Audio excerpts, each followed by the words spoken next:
En primer lugar, dar las gracias a don Pedro Barceló, presidente de la cofradía, por la invitación a hacer esta conferencia dentro de todas las actividades del centenario que ustedes ya saben, no vamos a insistir, a su junta directiva, a autoridades diferentes, cofrades, familiares y amigos. Estoy muy a gusto, es lo malo, y tan a gusto, después igual me paso hablando. Así que ya he avisado que me dan la señal al final, por favor, cuando pase la hora. Pero sobre todo, de verdad, muy a gusto de poder compartir con ustedes algo que me ha inquietado mucho durante años y después como un puzzle he podido unir. Un puzzle que aún quedan muchas piezas por completar y que espero que igual entre todos en el futuro podamos hacer. En primera parte, pues para hacer un poquito a romper el hielo, sí que me apetecía, pues ya que podía, para hacerlo de ti. Me sentaré y me escucharán mejor con los altavoces. Pero esta primera parte, como un prólogo de un libro, era sobre todo presentar el porqué. Bueno, yo he sido un músico de la Cofradía de la Esperanza, mi familia son cofrades, están muy involucrados, casi que viven para ello algunas veces. Al menos durante unas semanas al año viven para ello, o durante unos días, al menos.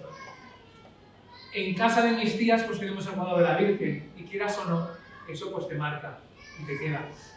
De las frases que me he ido preparando para que va a decir, esto lo diré después, a la Virgen que uno le reza de pequeño, se le queda en el corazón. Uno esté lejos, cambie de ideas, viva la conchinchina, pero eso se queda.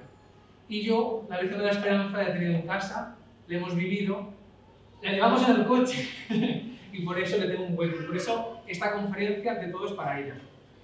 También es para la cofradía, por sus cofrades en este centenario. También para los cofrades que faltan. Yo esta Semana Santa me acordé mucho, incluso juraría que vi sus ojos en una caperucha de Tomás Darbé, que falleció hace unos años, una persona que también conocí, creo que es muy importante para la cofradía, pero como él, tantos y tantos cofrades. Yo quería insistir en eso. En 100 años, anda que no pasa gente. Gente que aporta, que deja su granito, y gente anónima que yo no voy a poder citar. Hay unas primeras disculpas que pido. Me voy a olvidar de gente que igual no he conocido o de la que también no me ha llegado testimonio. Del primer minuto, perdónenme. Simplemente que disfruten de la conferencia y sí que, tonterías, no es teología, es nuestra salve. Ese título tan bonito que es Esperanza nuestra salve, eso que repetimos en la salve de Regina tantas veces. Que la Virgen es nuestra esperanza, que la saludamos y que lo esperamos todo de ella. Ahora sí que tengo el micro. Bueno, importante en esta conferencia es el título. Yo quería un título que fuera descriptivo, que explicara. Y, como no, la señora, el artista y la cofradía. Porque justo son van a ser los tres pilares, los tres principales personajes de esta obra de teatro, aunque hay muchos más. La señora, doña Leonor Cervera de Mar, el artista, don Antonio Jiménez Vidal, y la cofradía creo que la conocen, que es la más representativa, ¿no? Pero así ya saben cómo va a ir un poco el palo de la conferencia. La cuestión de la conferencia, me volví loco, porque tenemos bastante información. Y claro, ¿cómo ordeno yo eso? En una hora, y que no se me aburran. Bueno, la cuestión, ya les aviso que lo hemos hecho por fragmentos, por elementos de la cofradía. Hablaremos del estandarte, de las vestas, del paso. Lo hubiera podido hacer por historia, pero vi que no llegaba, que iba a quedar aquí horas y horas. Así que hablaremos, pues eso, elementos y personajes. Limitaciones, ya he dicho unas cuantas. Pues el tiempo, no les voy a tener más de una hora. Pero también la investigación. Hay muchas cosas todavía por descubrir, muchas personas por entrevistar. Un trabajo para la cofradía, por favor, la Junta. Que el centenario, aunque queda, acabará en diciembre, pero en el 101, en el 102 hay que continuar. Y después falta documentación, todavía falta por descubrir. Lo hablamos con Pedro, todavía hay papeles por salir, testimonios. Eso todavía no se piensen que con esto lo tenemos todo. 1 y 1000 historias. En este centenario yo he podido entrevistar a algunas personas sueltas, que igual ni se conocían entre ellas, y cada una te cuenta su historia, su versión, su punto de vista. Y todas encajan, y es fantástico, pero hay muchísimas más, y yo aquí no puedo contarlas todas. También me perdonarán eso. Agradecimientos, ya los he hecho. Y sobre todo preparados, porque nos vamos a un viaje. Digo un viaje porque nos vamos a La Palma de la década de 1950. Es decir, hace 70 años justos. Hace 70 años justos que se estrenó El Paso, de palio de la Virgen de Nuestra Señora de la Esperanza y de la Paz. Claro, yo soy muy joven, alguna persona es mayor por aquí, pero yo no creo que se acuerden justo de cómo era esa palma. Gracias a Dios todavía quedan algunas personas, y es embelesante cuando te hablan de aquella palma de la que las murallas aún no estaban, perdón, ya se habían ido, pero de las que aún quedaba el recuerdo y eran los límites de ese ensanche de palma que estaba en construcción, de los viajes a Calarrayada en coche por unas carreteras desiertas, y de una palma sobre todo que se conocía. Los más mayores sabrán que en Palma decías tal de tal tienda o de tal no sé qué y se conocían. Y esto es importante en esta historia, porque en aquel momento no había gente anónima. No es como ahora que iremos por la calle y preguntarás quién es Leonor Cervera y no lo sabrán. Pero tú en aquella Palma decías quién era Doña Leonor y lo sabían. Y eso es muy importante. Son conceptos básicos para entender la historia, no estoy aburrido. Rápidamente, porque hay que hablar de todo.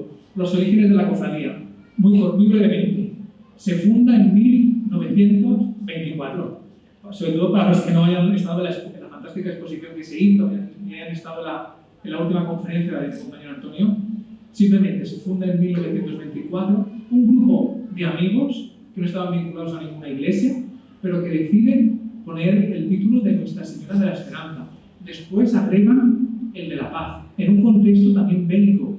No olvidemos el tema de la Primera Guerra Mundial. Yo creo que ahí está un poco en el fondo. Y vestían de esta manera. Es decir, era algo totalmente diferente, mucho más humilde, mucho más austero, que no voy a entrar. Pero venimos de aquí.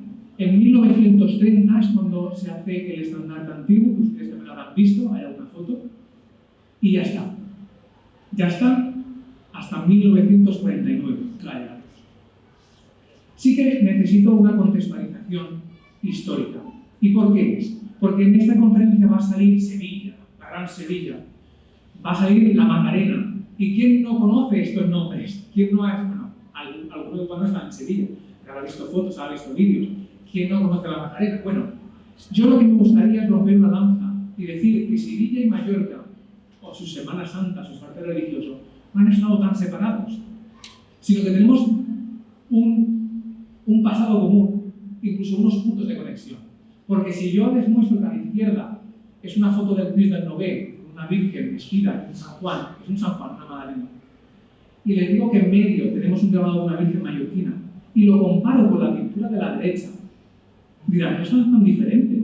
Bueno, a la derecha, miren, el libro de reglas del siglo XVIII de la Hermandad de la Sentencia de Cristo y la Esperanza Macarena. La Esperanza Macarena se vestía así, como se vestían las vírgenes en Sevilla. Perdón, como se vestían las de Mallorca. No somos tan diferentes. ¿Qué pasa? Pues que tenemos caminos, eso sí, que van por direcciones enfrentadas. La Semana Santa de Sevilla muy pronto gana fama como fiesta de la ciudad, tiene instituciones, tiene grupos sociales que la mantienen, tiene cofradías, y crece, y crece, y crece, hasta la actualidad. Porque la Semana Santa actual, como está bajo las setas de Sevilla, del Paso creo que es el Beso de Judas, no es la Semana Santa del siglo XX, ni del XIX, ni del XVIII. Es una Semana Santa en evolución como es la mallorquina. Estamos en evolución. Pero me gustaría que quedase claro este origen común, porque a veces usamos despectivamente que este es foraster, això és una moda sevillana, o això es lo nuestro, cuando de verdad no tenemos del todo claro qué es lo nuestro y qué es lo de Sevilla. Y eso para mí es muy importante, porque eso es las dos típicas peleas cuando hablas dels espais de Monarch son las envidias y son si esto es nuestro o es forastero. Y aquí yo creo que esta conferencia les servirá para tener una serie de argumentos. Bueno, simplemente la Macarena, porque saldrá. Pues vemos la del 18, la del paso de plata de finales del 19, la del 1925, cuando le hacen el primer besamano, y la que conocemos si miramos al internet o vamos a Sevilla o a América en la actualidad. Pero bueno, ustedes la conocerán. Y su paso lo conocen, también imagino, 12 varales, parecido al nuestro, ¿no? Claro, por la candelería, no es el mismo, este paso es del 1800, el primero del 81-89, no estaba clara la fecha, y esa es la del siglo XXI. Ven que evoluciona. Todo esto verán por qué lo digo. También tengo que contextualizar ese momento.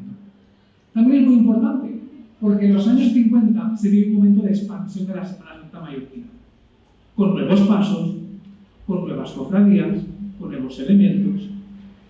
Algunos ejemplos.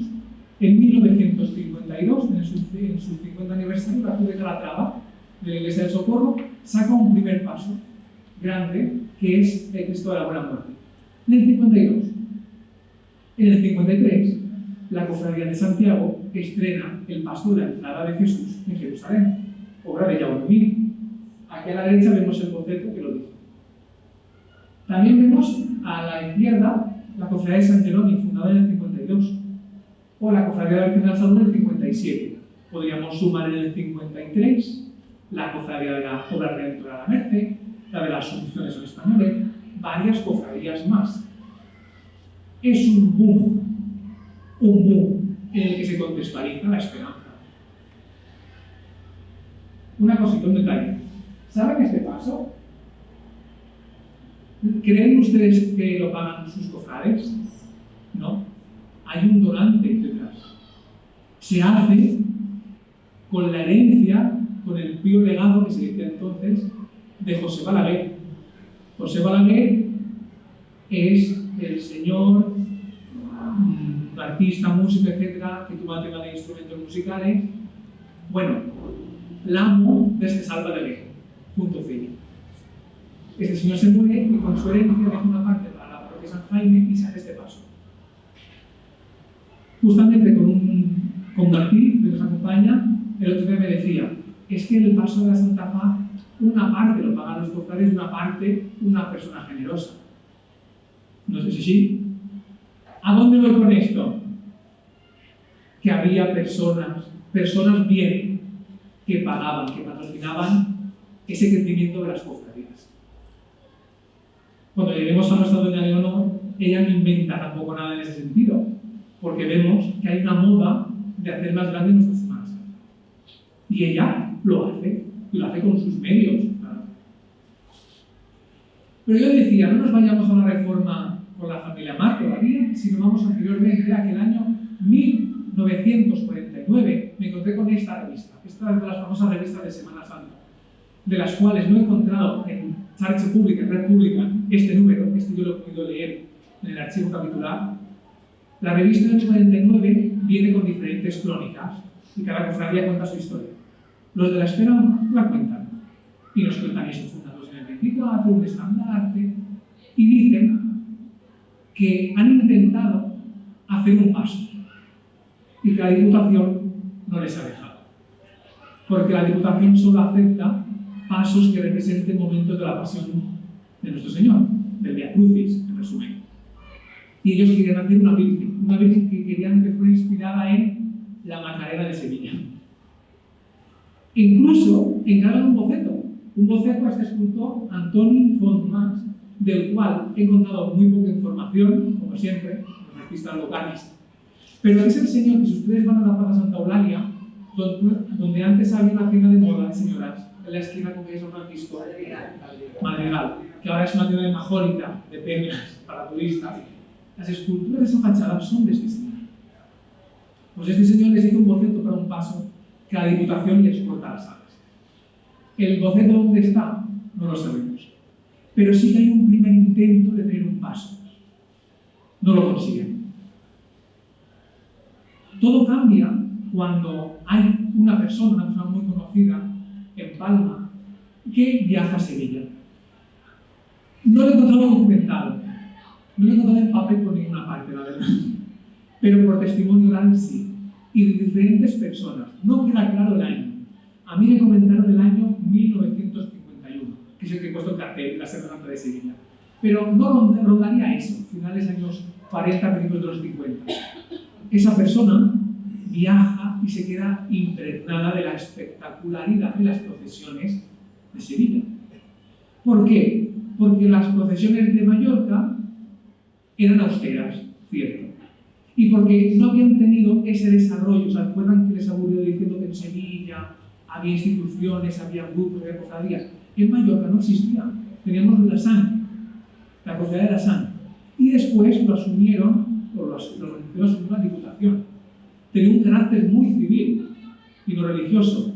Hasta puedo leer que si no, chafaré no no conviene. Pero es muy diferente. Claro, a partir de la fundación de la Cofradía de Calatrava en 1902, las cofradías aquí se vienen arriba, pero todas en el Jueves Santo. Eso lo tengo. Cuando vea la Macarena de Sevilla, esa persona queda impresionada y le lleva a querer tener su propia Macarena en su ciudad. Pero antes de pasar a esta señora, que ustedes ya se imaginarán quién es, hay otro personaje de esa historia que quería presentar. Ramón Crespín Riera. Fue presidente de la cofradía justo en el momento de la reforma. Desgraciadamente no puedo dar muchos más datos porque todavía queda pendiente un poco más de investigación sobre su persona. Pero sí sabemos que fue trabajador de la Banca Mar, que tuvo despacho propio en el Palau Mar y que fue un poco el alma mater de esa reforma.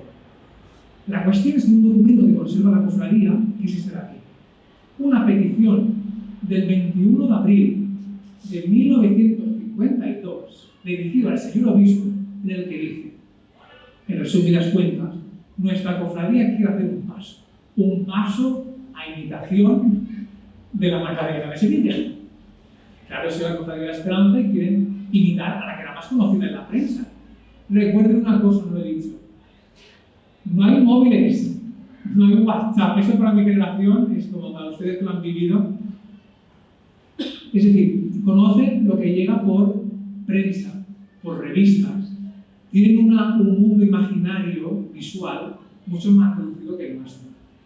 A día de hoy, un joven cofrade se pone en YouTube Macarena Campana 2023 y se ve la cofradía de la Macarena por internet mejor que si estuviera en sitio. Por eso tenemos grandes capillitas en Mallorca que se sabe muy bien la Semana Santa de Sevilla y de otros lugares. Pero en esa época no. Eso es muy importante, después veremos por qué. Pero este señor pide eso, pide al señor obispo que por favor les apruebe que quiere tener su paso, que ya les toca, que son la cofradía de la Esperanza, por favor. ¿Y qué piden? Pues piden que quieran hacer una virgen de vestir, con un manto negro, que la van a encargar a grandes escultores, que ya conocen el taller de bordados. Yo creo que todo eso debe ser mentira, pero lo decoran para que el señor obispo lo apruebe. El 21 de abril es muy curioso, es el lunes posterior a la octava de Pascua, es decir, el lunes después de las vacaciones de Semana Santa. Eso es curioso porque si el 10 de abril era Jueves Santo, justo al acabar la Semana Santa, que el obispo ya estaría más tranquilo, después de los oficios y de todo, se lo pide. Bueno, son coincidencias, quién sabe, como no estábamos ahí para preguntarlo, pero son datos. La señora que hablábamos era doña Leonor Cervera Melis, casada con don Juan Mar Cordinas. Si algún morboso ha venido a que hablésemos de don Juan Mar Cordinas, a contar alguna curiosidad, no, me sabe mal, no, porque en esta historia no aparece. Don Juan Mar Cordinas, el famoso banquero, el patriarca de la saga, no participa. Yo diría que casi no se enteró del paso, algo de que saber. Pero no nos consta ni que lo viera ni que opinase. Cosa que otros familiares sí lo hablaremos. Solo sabemos que estuvo el domingo de resurrección del 54 y que le gustó. Y que felicitó al artista. Pero nada más. Doña Leonor, pues una gallina, nacida en Cantepera, en 1887, con 17 años, se casa con un famoso. De doña Leonor, ¿qué podemos decir? Tenemos poco tiempo. Pues sobre todo su faceta más ya de mayor, ya anciana, ya con la salud un poco quebrada. Prácticamente en estos años ya estaba impedida, pues no podía caminar, necesitaba ayuda. Pues bueno, yo les voy a hablar de lo que viene la documentación, porque alguno habrá que dirá, ahora hablaremos mal, diremos, no, me sabe mal. No he encontrado persona que hable mal de doña Leonor. No digo que no tuviera su carácter, que sí, como toda mujer mallorquina, diría yo, pero la cuestión es que no he encontrado a nadie que hable mal, ni que lo ponga por escrito. Solo una locura escrita por internet, no sé cómo no está denunciada, por cierto, pero en los libros, en los papeles, no. Una persona sí. Era mujer de un multimillonario, pero una persona generosa. Una persona que nunca se olvidó de su pueblo, de Gatepera, de su estimada Calarrachada, que no perdió contacto con los de su generación, que pagaba medicinas, que pagaba consultas médicas, que pagaba lo que hiciera falta, que le pagó la carrera al canónigo Llorenç Tous, entre otras cosas. Quiere decir, todo esto documentado con papeles. Iba a leer un prólogo, pero como no tengo tiempo, de un libro de un autor de Gatepera, en el que él dice perfectamente que él responde, porque lo ha vivido en su familia, que su padre se hubiera muerto si doña Leonor hubiera actuado a su favor. Y tenemos libros, también, y personajes de reputado nombre, el canónigo Bru Moré, también su libro habla. Entonces, una persona, bueno, dedicada a la obra social, porque podía, y dedicada también al patrocinio de cosas religiosas, porque ayuda, es patrocinada del Colegio San Francisco, entre otras cosas. En Calarrachada, por ejemplo, le paga el convento a las franciscanas de la Misericordia, les paga un sagrario que diseña el arquitecto Gabriel Esteban, que nos aparecerá, ¿verdad? Que todo eso es como un puzzle que cuadra. Sabemos que en 1953 la hacen hija predilecta de Gatepera, a ella y a su marido, que no era de Gatepera, que se llama Magdalena, pero al matrimonio. Y nunca olvidó a Gatepera. Y nunca, bueno, algunas fotografías, simplemente como curiosidad, de más joven, de más mayor, es el día de la bendición, del paso. Este sería el día de la bendición. Esto es el año 52. Vemos al padre Antonio Bausá, que fue provincial, relator.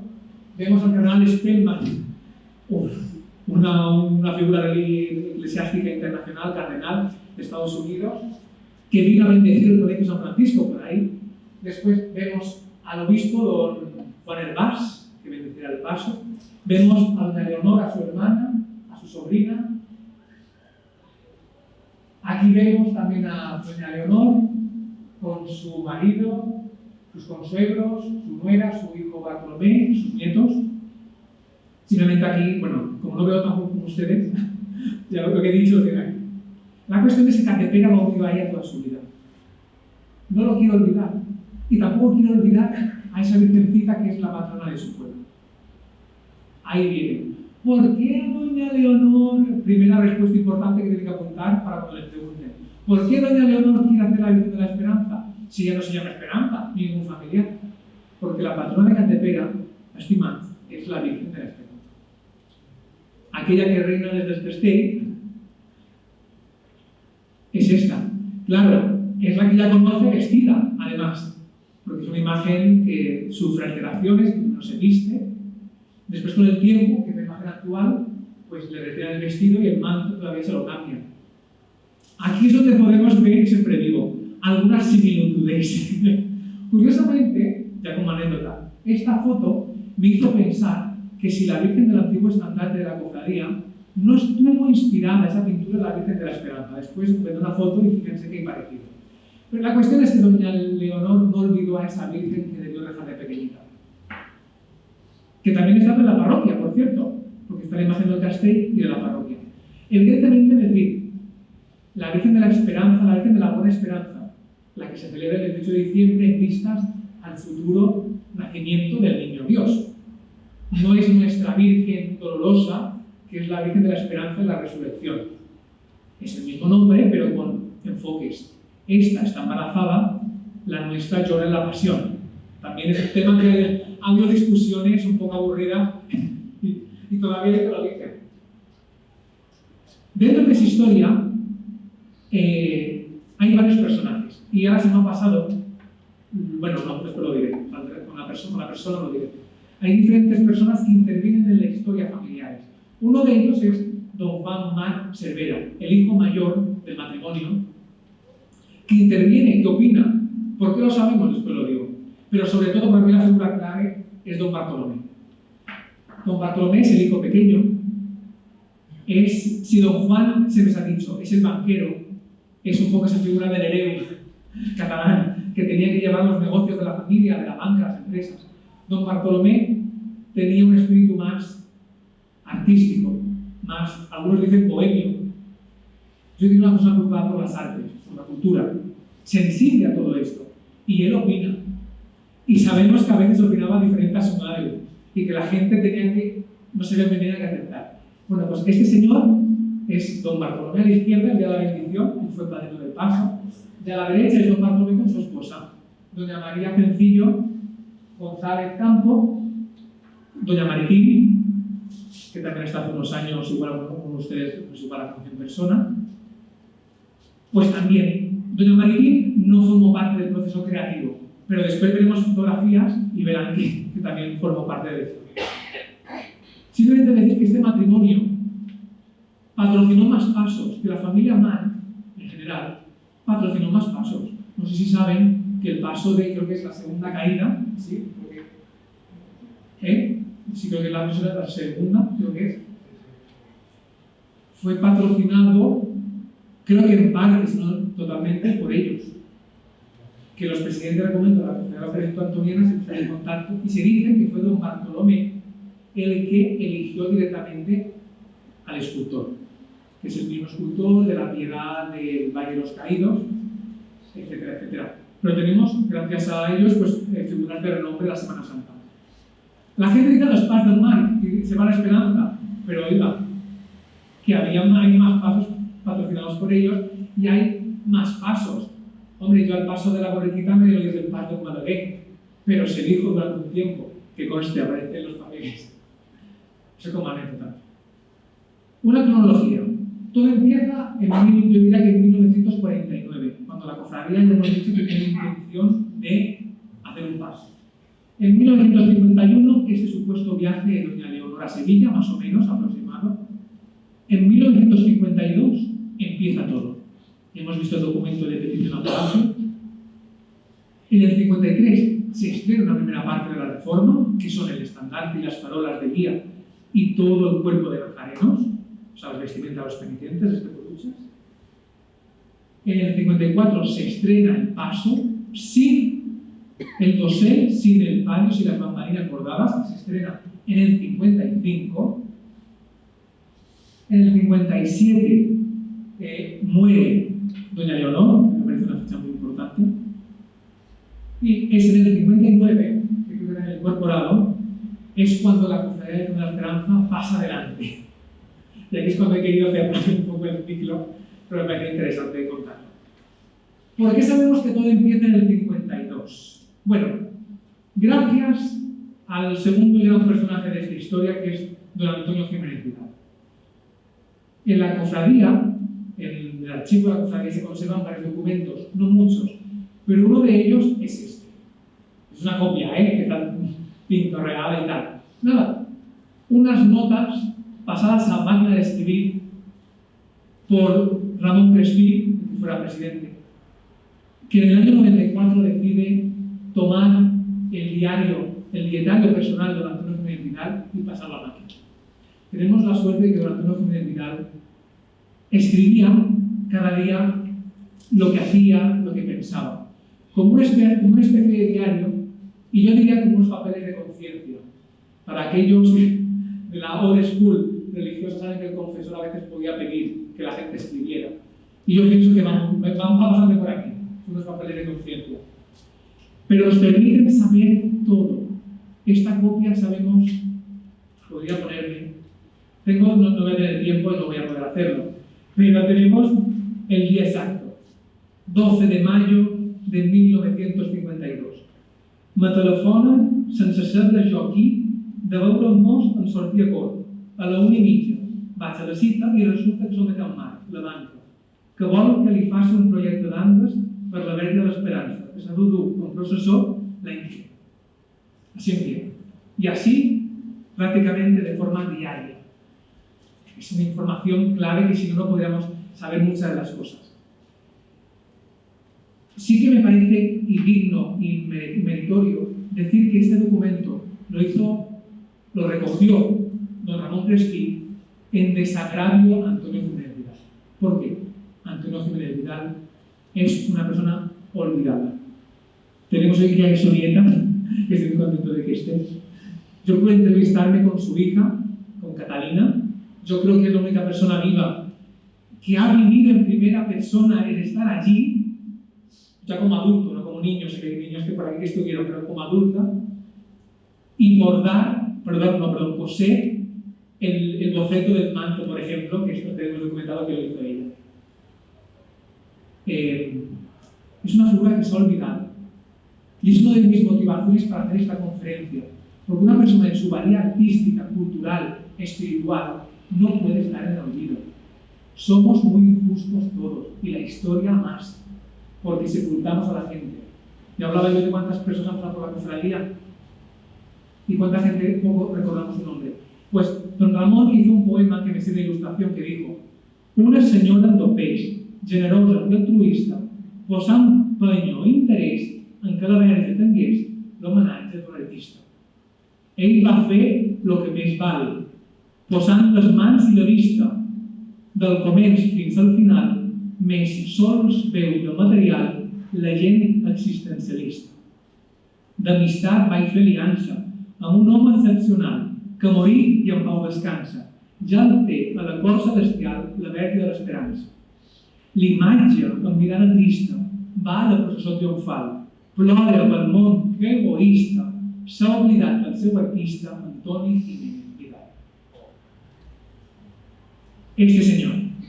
No he encontrado una foto de doña Leonor tenemos, gracias a Dios, pero en internet no hay tantas. De Ramón Crespí yo no he conseguido ninguna foto. Antonio Jiménez Vidal, por fin pudimos ponerle. Esta foto la guarda su hija, es de él cuando entró a ser arquitecto, delineante, arquitecto técnico de la Diputación. Porque nuestro querido Antonio Jiménez Vidal es un personajazo que está esperando una tesis doctoral sobre él. Porque fue delineante, historiador del arte, tercero franciscano, tenemos provincial, tenía que decirlo, entre nosotros está provincial, tenía que decirlo. Primer presidente de la Juventud Seráfica en el 1913, cofundador de la Asociación por la Cultura de Mallorca, conservador del Museo de la Sociedad Arqueológica Luriana, profesor, académico de la Academia de San Sebastián, miembro de la Comisión Provincial de Monumentos, etcétera, etcétera, etcétera. El otro día me encontré revisando un artículo para la Luriana, un artículo suyo del boletín. Es decir, una persona que conoció perfectamente nuestra historia y que fue delineante de la Diputación Provincial. Si ustedes son devotos del Cristo de la Sangre y han subido el Evangelio, donde está el Cristo del Camarín es diseño de don Antonio Jiménez. Si ustedes van al Cine Borne, actual Zara, parte de los diseños son de él. Él colaboró con los más grandes. ¿Qué pasa? Pues como siempre, los delineantes no son arquitectos. Todavía hoy pasa que firma un tal Santiago Calatrava y el ingeniero de detrás no se ve, pero ha hecho un trabajazo. Con todo el respeto a Santiago Calatrava, conste, pero es el que hace que se aguante todo. Pues él realmente está esperando.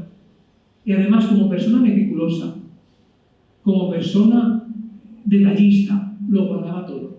Actualmente en el CEDOC se conservan todos sus dibujos, documentación, cedidos por la familia en depósito, que están al acceso público, que están esperando que venga alguien y lo estudie.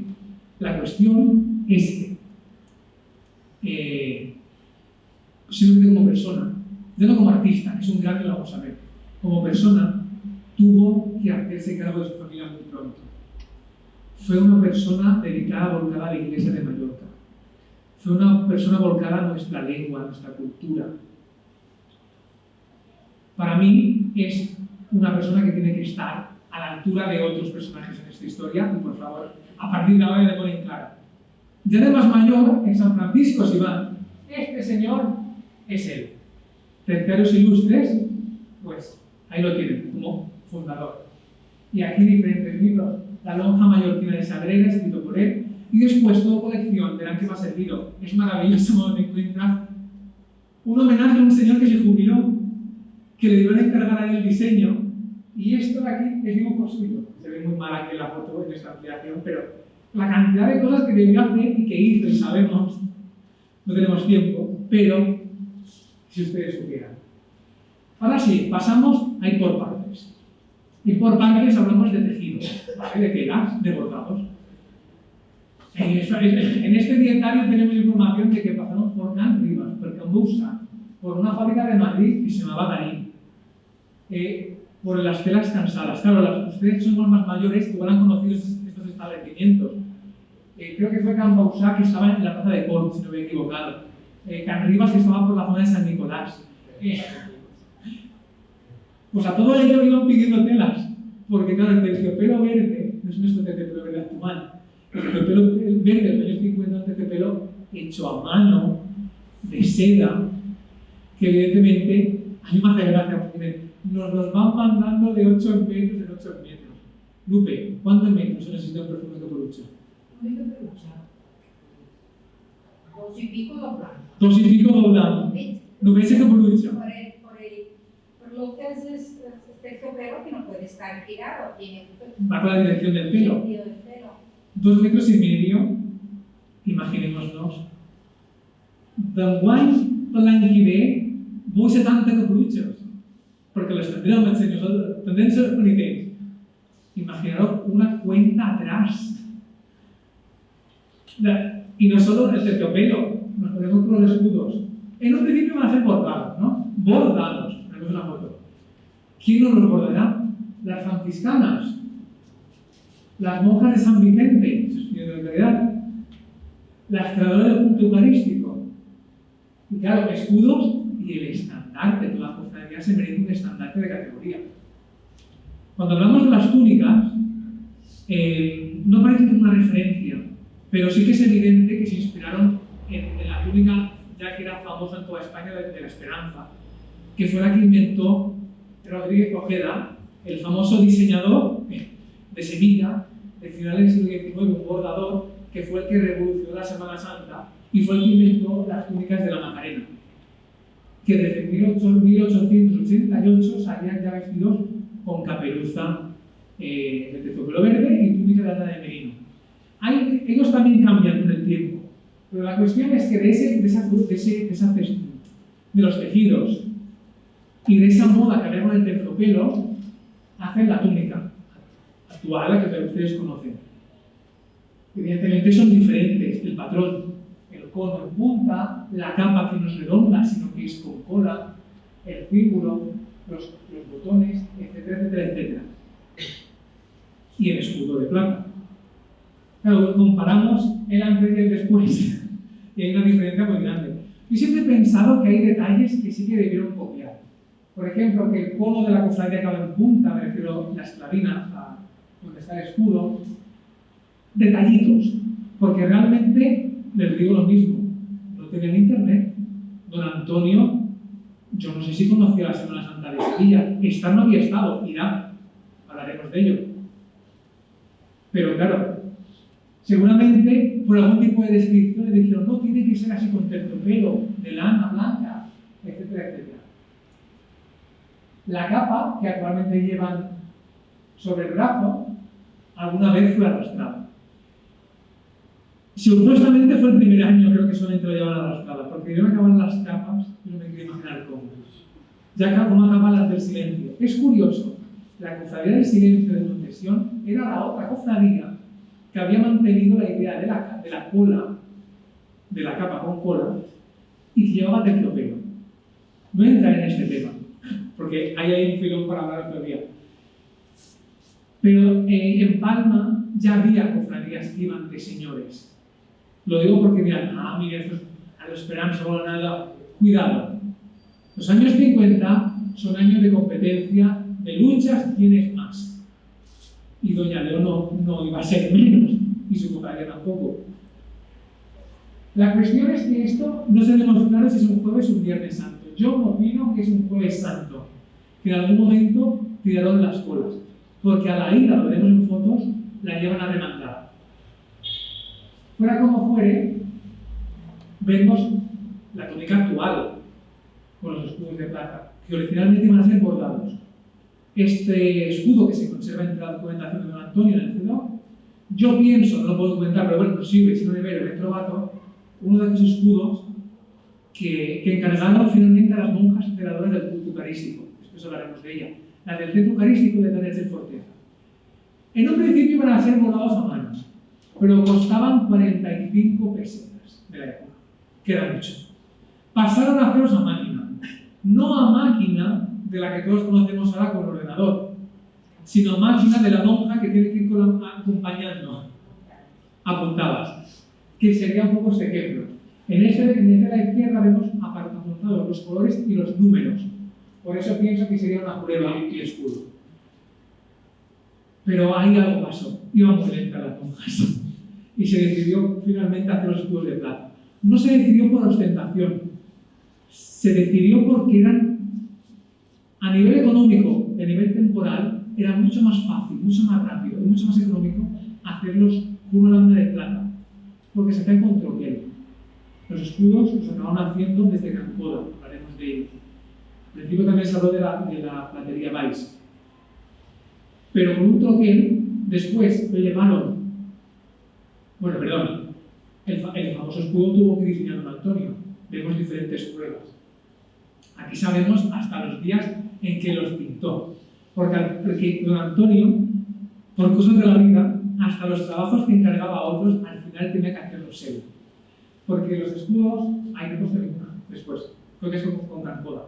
El escudo va pintado al óleo. Sabemos que los primeros los hizo un pintor llamado Canals. Este pintor, el pobre, se puso enfermo cuando tenía que empezar. Y para ganar tiempo, Don Antonio tuvo que ponerse a pintar. De estas curiosidades tenemos en los papeles. El nuevo estandarte, que será la gran joya, bueno, simplemente hacemos un antes y un después. El antes, ven a la izquierda, el estandarte antiguo, lo que yo comentaba, la Virgen pintada, era la que me recordaba a la de Calle Pedro.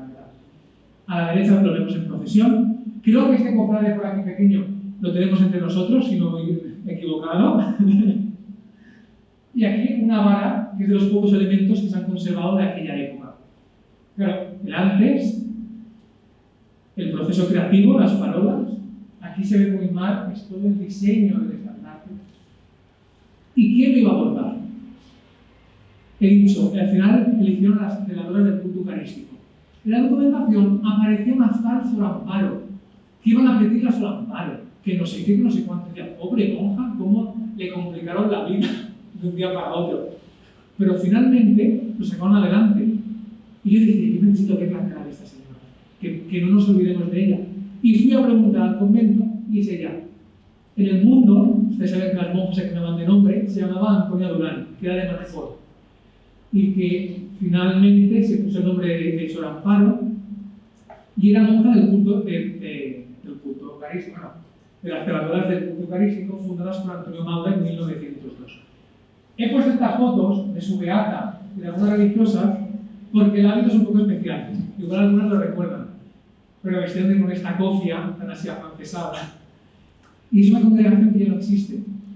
Desgraciadamente hace unos años, por falta de vocaciones, se fusionaron con una congregación fundada en Málaga, si no me he equivocado, que son las misioneras de Santísimo y de María Inmaculada, y ya no existen. Eso ha pasado, que las pocas celadoras del culto eucarístico ya no recuerdan prácticamente nada. Y Sor Amparo sabemos que era gran bordadora y que además, entre otras cosas, pintó los angelitos que hay en la capilla. Si ustedes van a la capilla de la Acción Perpetua, los angelitos de los muros son pintados por ella. Eso hemos supimos decir. O sea, una gran artista. Aquí vemos el diseño, porque el estandarte tiene que llevar un asta, Don Antonio. El asta tiene una anécdota, hecho en Cancoda, la plata se hace en Cancoda y la talla en Janeiro, pues lo veremos. Hay una anécdota que hicieron una primera versión. Y don Antonio, que era más escrupuloso, no insultaba a nadie, eran siempre palabras bonitas, y dice, es que es un poco chapucero lo que han hecho. Y dudaban si era en plata o en madera. Finalmente lo repitieron y dijeron, que es una maravilla con el escudo de Palma. Tenemos más bocetos del estandarte, etcétera, detalles. Y claro, el estandarte fue la envidia de toda Palma. Dicen cuando lo bendijeron, se ponían delante a mirarlo los presidentes de las otras cofradías, porque decían, qué cosa más bonita. El estandarte lo conocen, las farolas ¿saben cuáles son? Las de Durandes, que desgraciadamente las vemos poco en procesión, son muy pesadas, aquí en color, restaurado hace pocos años. La parte trasera, que hemos visto el boceto, y las farolas que tienen detalles que hasta las bases se hicieron aposta en Chacarero. Quiero decir, se cuidaron todos los detalles. También fue restaurado hace poco por el de Chicarandana. Y una curiosidad, otra anécdota que ustedes pueden contar, que eso con eso se quedan con la gente. El estandarte hemos dicho que se estrena en 1953. Yo les pregunto, en el 53 teníamos Virgen, teníamos paso, no. Pero en el estandarte salía la Virgen. ¿Cómo hicieron sin tener la Virgen? Bueno, don Antonio sale que tuvo que pasearse por todas las librerías religiosas de Mallorca en busca de estampas. No estas, he puesto estas porque son de la época. Buscando estampas de la Virgen de los Dolores, porque no sabían cómo tenían que hacer a la Virgen. En aquella época ya había empezado la idea de buscar escultores, pero no tenían todavía la imagen definitiva. Y don Antonio diseñó una Virgen. Una Virgen que al principio tenía que ser una imagen de vestir, no una talla, como es ahora. Eso lo vemos aquí. ¿Ven esta carita dolorosa? Es una Virgen de vestir. No me tiene pasado. Pues él tuvo que diseñar, tuvo que decir a la monja, a la religiosa, a Sor Amparo, oiga, usted, borde esta. Y sabemos que la Virgen fue pintada por don Antonio. Eso es importante, después lo veremos. Aquí vemos, simplemente era para mostrar la imagen. Pero llegó el momento de bendecir. El 1 de abril, domingo de Ramos de 1953, se bendice en San Francisco por el padre Bauzá el estandarte y las farolas. Son padrinos don Juan Marcencillo, doña Leonor Marcencillo. Don Juan falleció hace varios años, doña Leonor todavía vive, son nietos de doña Leonor, hijo de don Bartolomé, y aquí a la izquierda los vemos con su madre, por eso decía doña Maritín, pero ver las fotos antiguas está en la balsa por la época, cuando uno ve la ropa, no ese momento. Este es el momento de después, cuando los niños se dieron los obsequios, como padrinos que eran, pero dice, es que hubo champán, hubo pastas en el claustro, tal como celebramos por el centenario, nada nuevo bajo el sol, ¿no? Y los periódicos también nos hablan de ello, se hacen eco de la bendición. Voy rápido, simplemente decir que en el 53 se estrena y aparece en la prensa. Esta foto de aquí en el Baleares es la esperanza. Pero me encanta la frase que dice que ustedes ya la han visto en la exposición. Es tan fantástica. El 2 de abril del 53, dijous anys. El processó passa a les de 9-15 hores i dura més de 5 quarts. 5 quarts, alerta el que durarà. Va molt ben ordenada. Les confraries rivalitzen en quina anirà millor. Els de l'Esperança fan molt bona planta. Tenemos el estandarte, pues hay que ir a por el paso. Realmente el escultor, las gestiones para conseguir el escultor empiezan muy pronto. Y don Antonio, es curioso, antes de tener la Virgen, empieza a diseñar la corona. Y también es una cosa que me encantó. Empiezan, porque claro, también lo digo, después lo repetiré. Esta gente, el pobre hombre, le pide una cofradía de para mañana y salva como puede la situación. Pues el escultor, agárrense. Una figura clave es don Gabriel Alomar Esteve, el famoso arquitecto del Gran Omar, el que conocemos de la Plaza Mayor, de las reformas de Palma, de Jaime III lo diseñó él, muy amigo de la familia Mar. Él forma parte de esa gente que opina, de esa gente que da chopera. que a veces, aunque eran muy amigos, a veces le complica la vida un poco a don Antonio, porque don Antonio es el que siempre tiene que aguantar las opiniones de todo Quisqui. Pues eso a todos los personajes. No me puedo detener. ¿Cómo iba a ser la Virgen? Pues si nos vamos al dibujo de 1952, que no me he parado, después volveré, esta Virgen es la Virgen de la Esperanza que él se imagina. Una Virgen de vestido. Ahí la vemos también de vestido. Claro, aquí empiezan a pasear personas.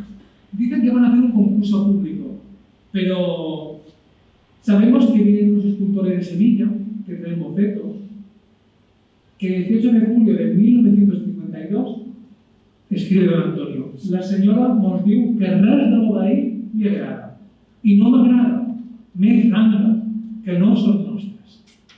Le preocupa que esa imagen que ellos quieren traer, que las típicas imágenes sevillanas, no encajan con la idiosincrasia de Mallorca, y randas. Claro, son los encajes con los que se visten las vírgenes tipo andaluzas todavía hoy.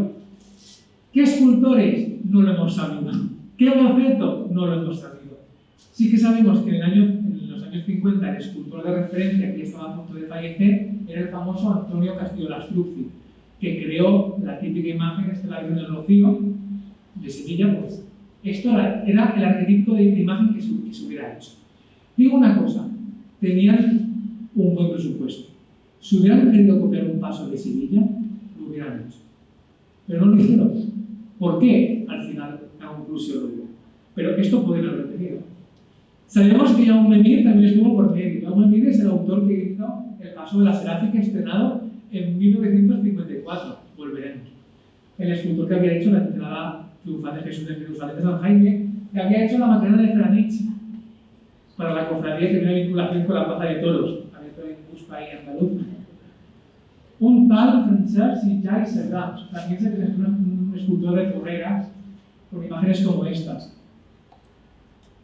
Frederic Maràs, el escultor que hizo los sepulcros de los reyes de Mallorca conservados en la catedral, un escultor de primera, el famoso del Museo Marès de Barcelona, también hizo, bueno, esto es la catedral de Barcelona, esto es Palma, el sepulcro del rey Jaume II. Y don Antonio dice: es buena la escultura, pero no encaja con el proyecto. ¿Ese boceto dónde está? ¿Quién sabe? Igual lo descubrimos un día. Enric Monjo, un escultor catalán, de aquí esculturas como estas. Algo así podría haber sido la Virgen de la Esperanza. José Capuz, un escultor muy famoso a nivel nacional. La Virgen de los Dolores de Lorca, el Paso Azul, es de él. Imagínense cómo podría haber sido la Virgen de la Esperanza. José María Herbás Benet, alias el hermano del Bisba. El Bisba tenía un hermano escultor al que le invitaron generosamente: oiga, pues que participe, y al que le pagaron muy generosamente el boceto que hizo. Imágenes como estas podría haber hecho. Algunas en cronología muy similares a la Esperanza. Pero finalmente ganó Josep Guido Domàs i Massana, un escultor catalán, un escultor al que han titulado la historiografía el escultor de la República. ¿Por qué la República? Porque hizo mucha obra pública en el embellecimiento de las calles de Barcelona. Si ustedes han estado en Plaza Cataluña tirando comida a las palomas, una de las esculturas es suya. Es el mismo escultor de la Esperanza que aquí las imágenes del paseo que es diagonal, me parece que es. Bueno, la escultura de Franco que estaba en el pueblo español era suya, la que se maltrataron y hubo toda esa performance. Aquí ven el escultor de la República, los libros. Pero un escultor que, pasado la guerra civil, no se exilió. Bueno, sí, se fue a vivir a Andorra, pero trabajó para el régimen. Trabajó para diferentes personas y entre ellos hizo imaginería religiosa. Esta imagen, que no hemos conseguido saber dónde es, pero ustedes pueden ver las similitudes con nuestra Virgen de la Esperanza. Y esto que es la prueba, creo que es prueba en yeso, de la piedad para San Juan de las Abadesas de Barcelona. Aquí vemos lo que decía, cómo querían que fuera la Virgen, ¿no? Imagínense más ejemplos de imagen vestidera. Y sobre todo me quería parar. Esta es la otra curiosidad. La Virgen de la Esperanza tiene una hermana gemela. Sí, una hermana gemela. Es esto. En San Juan de las Abadesas, en el año 54, para Semana Santa del 54, cuando sale por primera vez la Esperanza, se bendice esta imagen. Oye, se parece. Yo no he estado en persona. La sacristana me pasó fotos. ¿Qué le vamos a hacer? La cuestión es que para mí tienen muchas similitudes. Y sobre todo, esa imagen de la izquierda nos permite una cosa. La Virgen de la Esperanza iba a ser imagen vestidera hasta unos pocos meses antes. Hubo un problema, que es que a doña Leonor no le convencía lo de ser vestida. Y hay un día, tengo que apuntado, pero no da tiempo ya, el tiempo vuela, que doña Leonor dijo, ¿qué no sabe vestir? Y todo el mundo se discutía. ¿Pero cómo lo hacemos? ¿De vestir? ¿Hacemos dos vírgenes? Una para vestir, la otra de talla, el obispo no aceptará.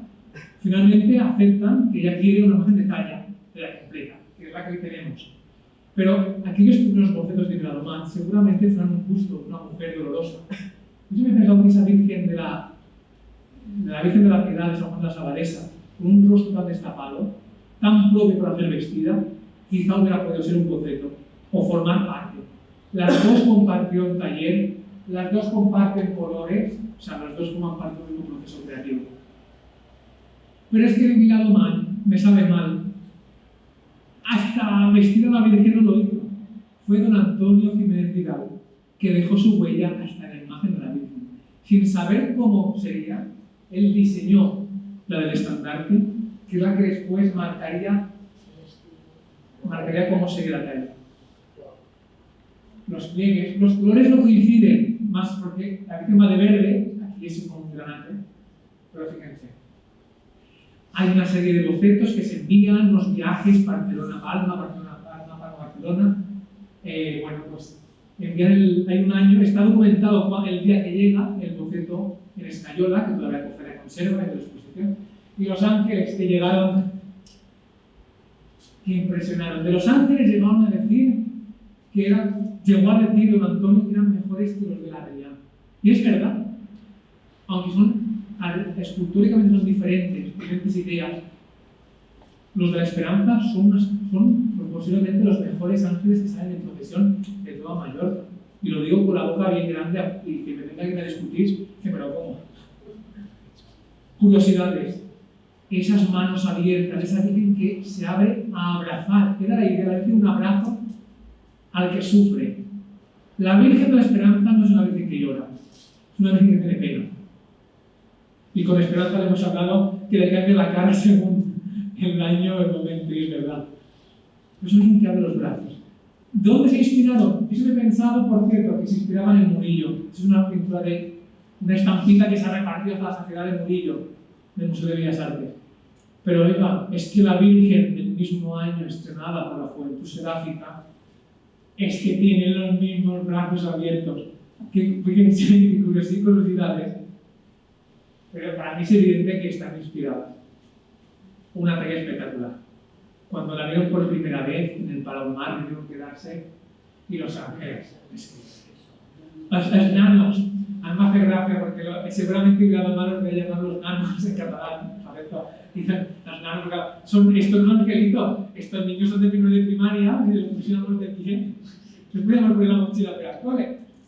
Y otra cosa que no saben es que en el Palomar, de la capilla, se conserva una imagen. Se dice, yo creo que sí, que es la que hizo Viladomán, pasada la Semana Santa, doña Leonor quería una imagen para ella, para su capilla. Porque al estar impedida muchas veces no podía ir a la basílica. Y le hacen una réplica. Una réplica igual, a excepción de que ahí añaden una ancla. Si se fijan, tiene una ancla Virgen que pisa con los pies. No me puedo detener. Vamos a hablar de tiempo. El paso. ¿Cómo llegamos al palio actual? Pues hay un proceso creativo que los dibujos de don Antonio nos ayudan. Eso es 1952. Imagínense un paso cortado por fuera, como se cortaba en origen el paso de Santa Faz, el primer gran paso de Palma. Fíjense, 8 varales, una especie como de cúpula de tela. Hubiera sido muy interesante, pero después avanzaron hacia poco a poco un modelo más, cada vez más inspirado, yo creo que directamente de la Semana Santa de Sevilla. Porque pasada la Semana Santa de 1953, en abril de ese año, don Antonio Jiménez Vidal, acompañado de otras personas, se van de gira, un gran tour por Andalucía, porque doña Leonor quería que conocieran de primera mano los pasos. Y estuvieron en Granada, estuvieron en Málaga, estuvieron en Sevilla. Claro, ¿cómo contactas con un taller de bordados de Sevilla para que te hagan un manto en un año? como no vayas en persona, no te creen, evidentemente. Pero poco a poco se fue dando ese estilo, ese paso. Don Antonio era delineante y yo pienso que lo que tenía en mente eran piezas de arquitectura. La Esperanza, aquí más ejemplos. Ejemplos que nunca se llegaban a hacer. Estas jarritas que eran para poner flores entre los varales que nunca se llegaban a hacer. Los escudos que adornan. Fíjense. Claro, yo digo, esto es un moldurón. Yo la primera vez que lo reflexioné dije, esto es un moldurón de arquitectura. Al que han añadido una serie de escudos. Una gran moldura sobre el que va una peana, que, importantísimo, se concibe para ser mitad en madera con elementos en plata. Eso permite que la madera, la talla, se haga aquí. Miquel Sacanell, de Can Sacanell, con los escultores, poquísima cosa investigada, hizo talleres de talla ornamental, escudos, en el cementerio de varias cosas. Bueno, la cuestión es que talla toda la estructura de madera. Les recuerdo que tiene que hacerse en un año. Y los elementos de plata se encargan a otro taller que después veremos. Ven el moldurón, ven que concibe después una peana. Aquí van a ir las carretas que también son jardineras. Después vemos también los ángeles y finalmente esa gran peana. Permítanme, la comparación es como una gran tarta que va teniendo estructura. Don Antonio lo inventa, no copia, él sabe que tiene que ser una cosa poco a poco que vaya reduciéndose hasta la Virgen. No copia ningún modelo de Sevilla ni otra ciudad. Después tenemos cuando diseña la crestería, la parte superior del dosel del palio. Otros bocetos, fíjense, es que lo tuvo que diseñar todo. Tuvo que dar instrucciones, tuvo que dar medidas. Es curioso, tenían miedo de que no se pudiera levantar el paso. Porque claro, todo va sumando y después 28 hombres arriba. ¿Y si aquello no sube o no se puede llevar? Hubo 2 ensayos, en enero del 54 y en marzo, abril, probando por las calles. Otro tema, las calles. Aquí otro diseño. Otro, el manto. Fíjense. Hacen la maqueta que todavía cogerá conserva. La Virgen no es la que tiene. Esa Virgen no sé dónde debe estar, pero no es. Y ya se tiene. Bueno, fíjense, esto era la maqueta que hicieron. Con esto, otra anécdota, se fueron, doña Leonor en verano se vamos a Calarrachada. Imagínense, carreteras del 1950, carretera antigua para llegar hasta Catepec de Calarrachada. Iban en coche con un criado de la casa del Palau, llevando así detrás la maqueta para poder enseñársela. Pero todo esto hay curiosidades que dan para hacer un documental. Otro gran personaje, la parte de orfebrería, Cancoda. La orfebrería de Cancoda, que subsistió hasta hace 15-20 años, se sitúa donde está actualmente una persona. En la actual gelatería, que ahí, pues ahí estaba la joyería. La cuestión, no queda nada. Un triste artículo en la hemeroteca de Vía de Mayor, creo que es, que nos dice que eran los grandes trabajadores de la familia Mann. Eran realmente los grandes joyeros de las familias que no querían ir a los talleres de joyería chuetas. Cancoda venía de unos artistas que eran de origen judío y muchos nobles también iban a esta casa. Todos los varales son de Cancoda, las balas son de Cancoda. Interesantísimo, ustedes han visto el paso. Yo he tenido la suerte de poder ayudar a limpiar. Todo es un puzzle que se desmonta. Benditos los que saben cómo se monta, porque tela. Aquí hay algunas personas que saben que lo han limpiado y saben el trabajazo que llevan. Desde aquí también gracias, ¿no?, a todos los que hacen posible eso. Ven que se desmonta los canutillos. Yo sé de una persona, lo voy a decir, pues no digo nombres, que los ha tenido por regalo de pendientes, que conste. Una persona muy allegada que tuvo ejemplares y no sé si los conserva, me voy a preguntar.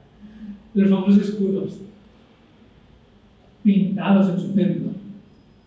Y también lo que lo he identificado si era de Cancoda, eran los candelabros. Porque también el otro gran proveedor de orfebrería y de fundidos y de bronces, que seguramente el Palau tiene, nos consta, tiene muchas obras de ellos, es la Casa Corberó de Barcelona. El proceso de hacer, es que he cortado muchas cosas, y piensen que ya sé que me paso. Hay una cuestión. El proceso no fue fácil. Hubo muchos intereses, muchas presiones. Presiones de gente que quería participar de esto. Porque Calmar tenía un mundo de obesa, y lo sabían todos. Y todo el mundo quería, pues, formar parte de eso. Y Bronces Corberó, sabemos de discusiones. Bueno, yo quiero hacer más cosas, o yo quiero mirar esto más trabajado. Y don Antonio, las cosas, oye, no las quería muy trabajadas a nivel estilístico, después diré por qué. Pero Corberó hizo las placas, los escudos, e hizo las fantásticas farolas. Las farolas de plata, estas 4 que son para acompañar el paso. Están hechas en Barcelona. No lo he dicho, muchos de estos diseños, todos los diseños prácticamente, los hizo don Antonio Jiménez en su casa. Alguna cosita en el taller de instalación, pero todo en su casa, porque esto era fuera del trabajo. Y él lo sabía muy bien. Y él vivía en las torres del temple. O sea, es curioso que toda la Cofradía de Esperanza se diseñó en el temple que se está restaurando, pues allí. Y también un poco en el Molinar. Alguna cosa parece el Molinar como mesa de veraneo, pues allí. Fíjense, hay combinación más preciosa. Son las mejores farolas que hay en Palma, o sea, los mejores bordados, la mejor orfebrería. Lo digo, yo actualmente no soy cofrade, tengo familia que lo veis, pero podré decir, no, es así. Otra, para sacar del olvido, hierros Garí, o herreros Garí, que solo se hicieron la estructura de aluminio. La forma de llevar el paso, no tengo mucho tiempo para hablarla, pero yo creo que fue una reflexión de cómo llevamos un paso. Recuerden que esta gente no sabía nada de pasos acostados, ni muchísimo menos. O sea, fueron a lo práctico, a los 2 hombros. El capataz que lo iba a llevar, lo hablábamos, tenemos el nombre, que es don Vicente Pérez, que fue trabajador del Palau Mar. Pues la cuestión es, de alguna forma, él era de la península, y conocía un poco, según parece aquí, dice, era peninsular y conocía todas las Semanas Santas y se puso al frente del paso, pero ahora veremos un vídeo que por cierto, sale entonces su padre guiando el paso, pero antes fue a la corona que está en restauración el manto bordado. Seguramente sea la pieza bordada más grande que actualmente hay en Mallorca, bordado por las hermanas trinitarias.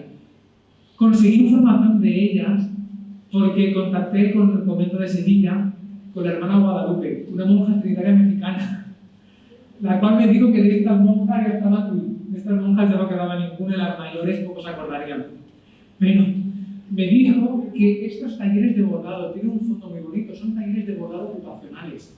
Es decir, las trinitarias, al estilo de San Juan Bosco, montaban talleres para que gente, ahora digamos, en riesgo de exclusión social, aprendiera un oficio. Pues las trinitarias, para las mujeres sobre todo, tenían escuela de bordado. Todas estas chiquitas, pobrecitas, malas monjas y alguna jefaza, y por aquí una señora directora de la vigilar, son las que bordaron el manto. Hay una frase aquí, se ve muy mal, pero para que me entiendan. Del trabajo y la honradez, para que no se ve muy mal, sale el provecho, o algo así. Como que intentaban inculcar un oficio. Me dio información, pero es que las monjas unidas de Sevilla bordaron cosas para Sevilla. Quiero decir, tenemos un manto de primerísima categoría. Este es el Senatus de la Hermandad de las 7 Palabras. Este es el fantástico manto de la Virgen de los Negritos de Sevilla, de estilo modernista, de cole, etc. Pero es que miren cómo bordaban. Bueno, ¿qué les voy a decir? Evidentemente el diseño de don Antonio Jiménez Vidal. Pero fíjense a la izquierda, ven aquí no he hecho comparativas porque eso yo lo vieron en la exposición y no les quería aburrir. El escudo, que es familia Mar Cervera, pero fíjense, el terciopelo es lo antiguo, un terciopelo especial traído de Francia, un terciopelo aún más bueno, que el pobre no aguantaba los 70 años, pero para que vean la calidad. Cuando tengan que examinar un bordado histórico, un bordado religioso, 3 claves, apunten. Dibujo. Un buen bordado tiene un buen dibujo. Segundo, una buena técnica o técnicas. Esto está bordado, no lo voy a explicar, en los bastidores, a relieve y mezcla diferentes tipos de punto. Muchísimos tipos de punto que hay que saber hacer, que combina oro y seda. Y después los materiales. Hay un compañero sevillano, cuando vi el estandarte de la Esperanza por primera vez, me dijo, ¿qué seda más buena? Digo, es que eran primerísima calidad los materiales. Aquí vemos el estreno. Como he dicho, el dorsal se estrenó en 1955. Estas son fotos de Tecnología, claro está. ¿Ven? Cuando la Virgen iba acompañada hasta la sangre, que era típico de Mallorca y de Palma, que los pasos no fueran solos, en plan comparsa, iban acompañados por sus cofrades. ¿Qué es más antiguo, la Plaza Mayor o el Paso de la Esperanza? El Paro de Esperanza. Otra vez don Antonio dibujando el palio. Y fíjense, el bordado no es un bordado a realce, es un arte tridimensional, no es liso. Y fíjense qué maravilla tenemos aquí en Mallorca. Es comparable, evidentemente es un bordado neobarroco del siglo XX, pero a nivel de volumen y de calidad, yo lo comparo al antipendium, el frontal altar que ponen para el corpus, lo van a ver pronto, en la SEU. Fíjense, todo eso es bordado y parece hecho a relieve. Pues el manto, todo esto, si lo ven de cerca, bueno, está hecho. No tengo más fotos, es un realce precioso. Noticias de la maqueta y la bendición. Domingo de Ramos de 1954. Ya voy a tomar tiempo. Fíjense cantidad de gente. Pero fíjense la cantidad de gente. Yo no he visto una iglesia así nunca. Al fondo el paso de la Cofradía de la Juventud Seráfica, porque se bendijo el mismo día, pero con una hora de alteración. El de la Seráfica se bendijo durante el oficio y el de la Esperanza más tarde. El de San Francisco fue por padres franciscanos y el de la Esperanza fue por el señor obispo Juan Elías. Autoridades, don Bartolomé, noticias. No tengo tiempo para pararme, me sabe mal. Cuando lo pongo por escrito, leanlo y verán más detalles. La prensa. Y ahora sí, por favor, hay una técnica para poner el vídeo, que no la quiero liar. La gente se quedó maravillada. Nunca se había visto un paso de palio en Mallorca. Así. Había habido imágenes bajo palio como el corpus, pero con un paso. Nunca portaba peso, nunca tan espectacular. El nodo se hizo eco de ello. Vamos a ver.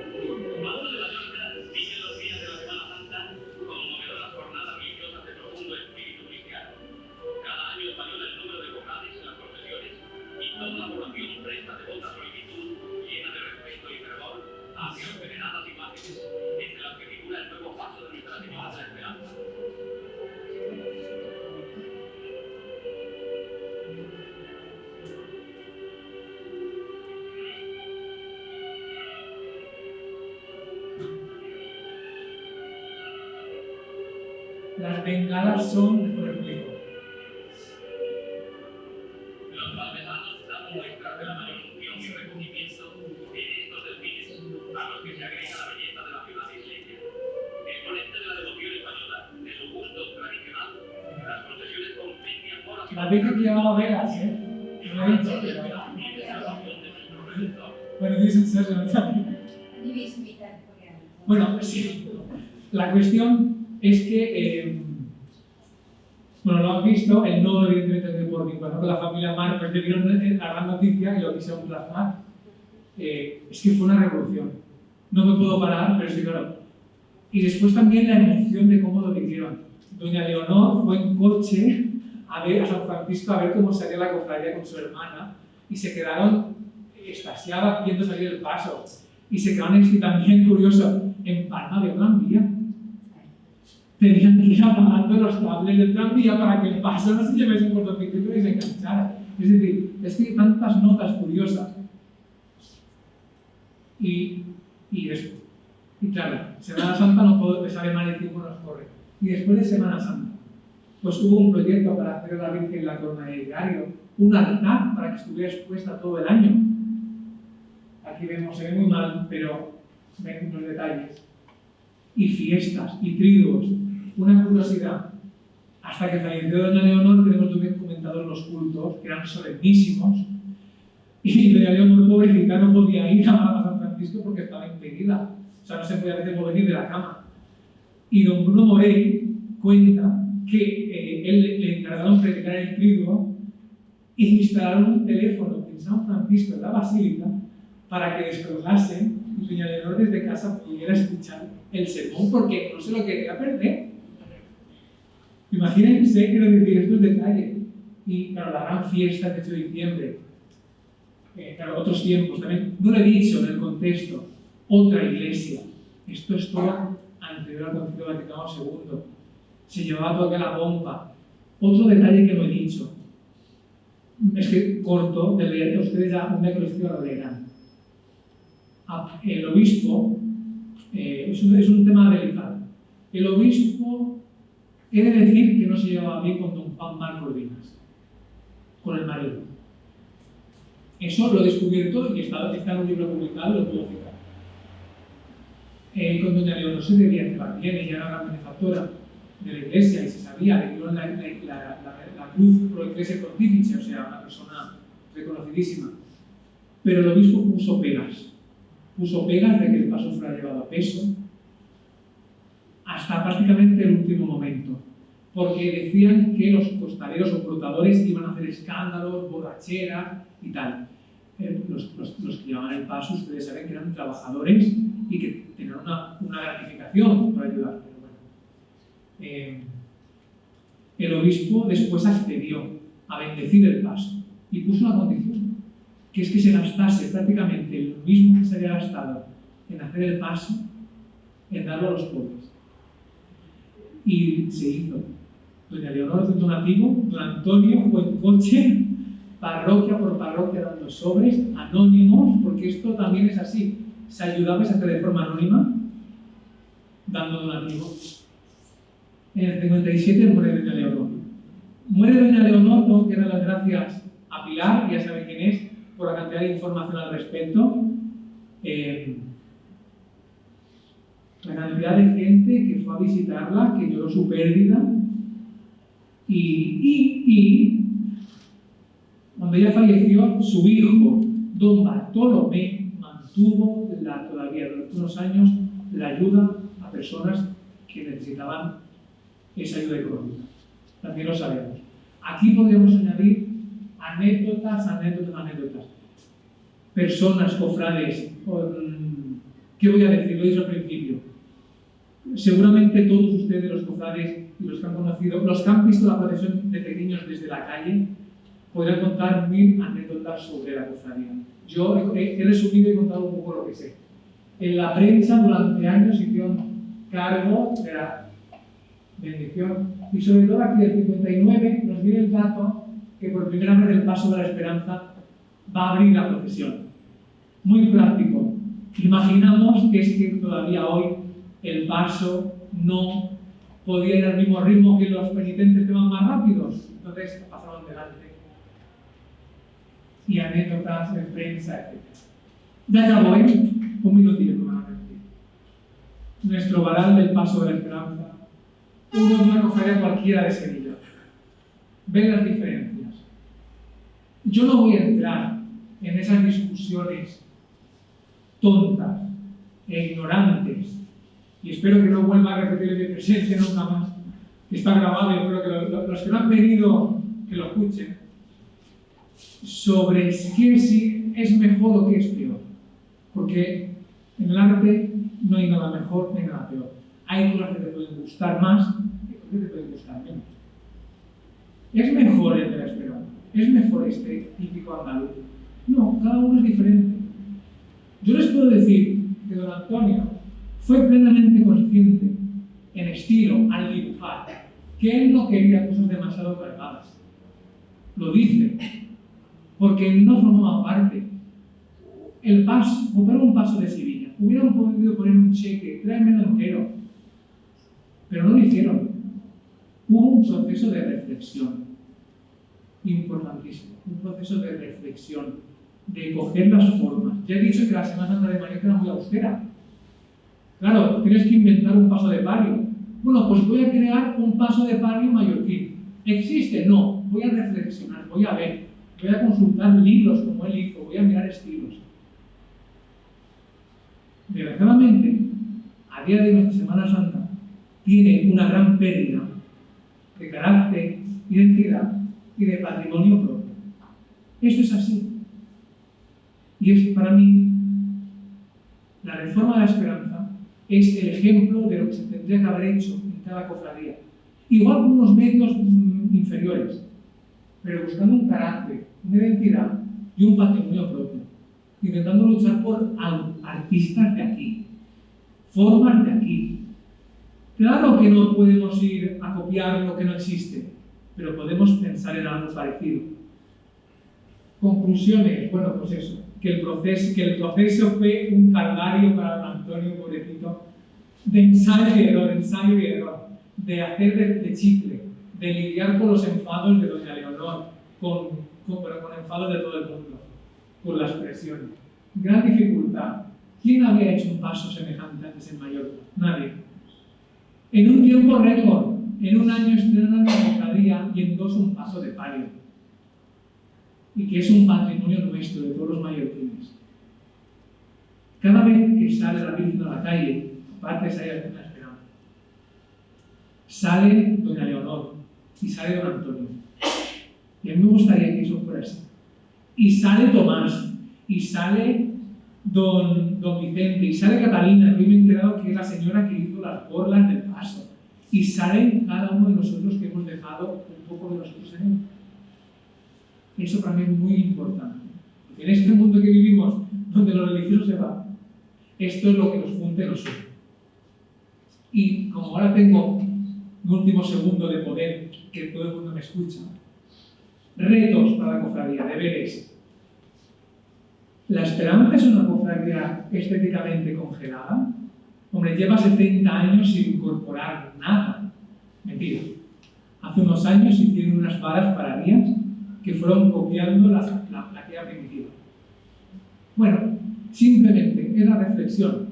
Si el día de mañana hay que hacer algo, por favor, no cojan un catálogo de industrias arte X y digan, tráeme esta.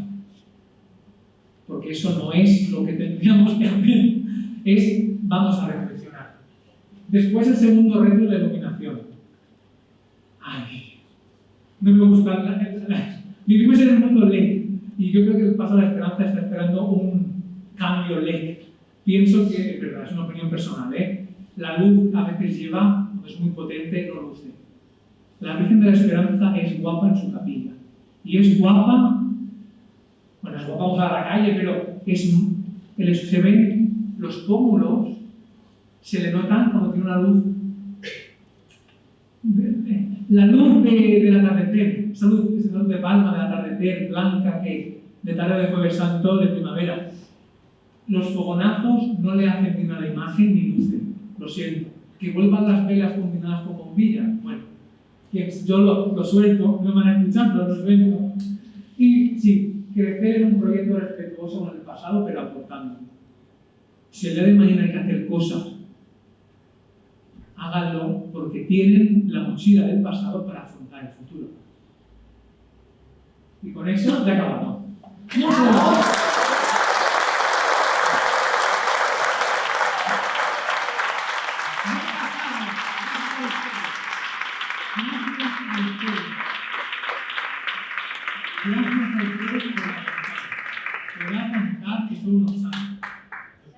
Hay un turno creo que de intercambio de preguntas y aportaciones.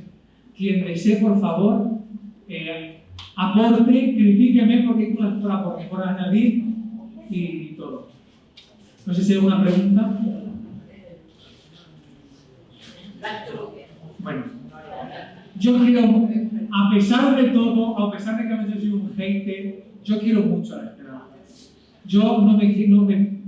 He aprendido a disfrutar de la Semana Santa como público y también como todos me emociono cuando pasa. Y me gusta ir a buscarla y verla pasar. Y quiero mucho a la vida. Y entonces espero que pues hayan disfrutado.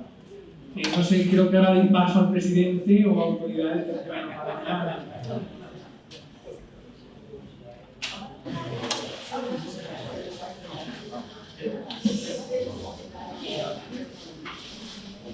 No me falta el rastro.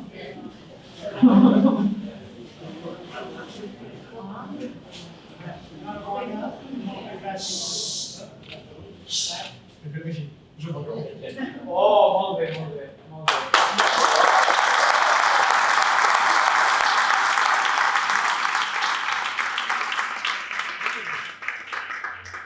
Enhorabona a vosaltres perquè heu fet una final de centenari. No oblidem que això és Mallorca i tot costa. Déu hi ajuda. I malgrat el que pugui ser, que pugui faltar i els comentaris que puguin escoltar, l'esperança és el darrer punt a la caire. Per això. Que l'esperança per molts anys a tots.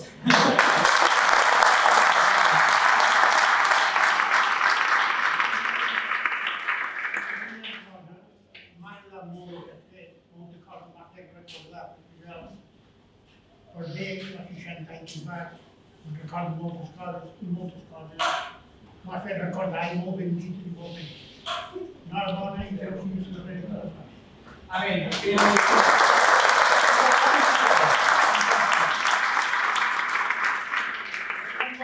No vos diré cofrades, amics, no. Tots amics de l'esperança, gràcies per haver vingut.